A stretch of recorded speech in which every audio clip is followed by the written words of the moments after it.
सदगुरु महाराज की जय। महर्षि मेही के दिनचर्या उपदेश से आगे का सुना रही हूँ। गुरु नानक साहब 3 दरवाज़ों के भीतर थे। तीनों दरवाज़ों पर एक एक पहरेदार था।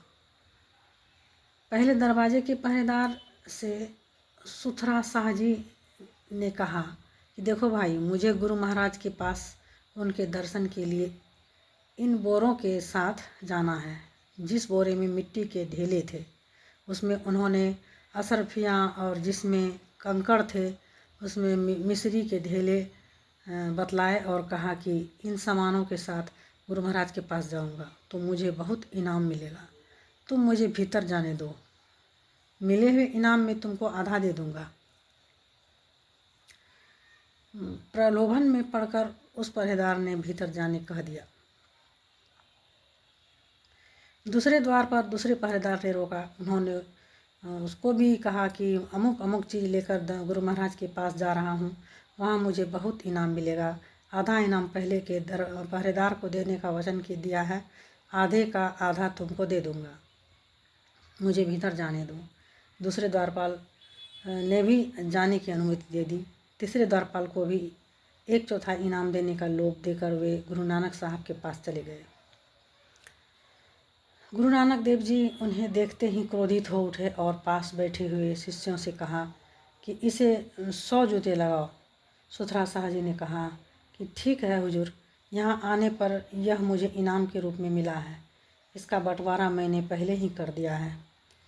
वह इस तरह की 100 जूतों में से 50 तो पहले दरवाजे के पहरेदार को लगने चाहिए और 25-25 दूसरे तीसरे पहरेदारों को। गुरु नानक साहब सुथरा शाह की तीव्र बुद्धि देखकर खुश हो गए। गुरुदेव की विनम्रता शीर्षक। एक बार माउंट SCC स्कूल भागलपुर की कुछ शिक्षिकाएं गुरुदेव के दर्शनार्थी आश्रम को पाघाट आई। गुरुदेव ने उन्हें साधुओं की भाषा में कोई अप्रिय बात कह दी। उन लोगों ने गुरुदेव की बात नहीं समझी, अतएव उन्हें कोई दुख नहीं हुआ। वे गुरुदेव के दर्शन करके प्रसन्नचित्त चली गई। उनके चले जाने के बाद गुरुदेव पश्चाताप करने लगे कि मैंने उन्हें क्यों कड़वी बात कह दी। रात में बिछावन पर लेटे हुए भी उनके मुख से पछतावे के स्वर कई बार निकले।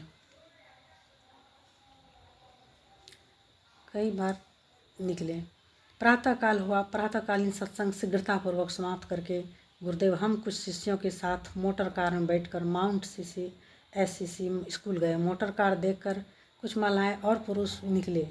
गुरुदेव को अपने यहाँ देखकर उन्हें अपार खुशी हुई। गुरुदेव मोटर कार से उतरकर व्हील चेयर में बैठे और उन लोगों के साथ जोड़ते हुए कहा, श्री सदगुरु महाराज की जय।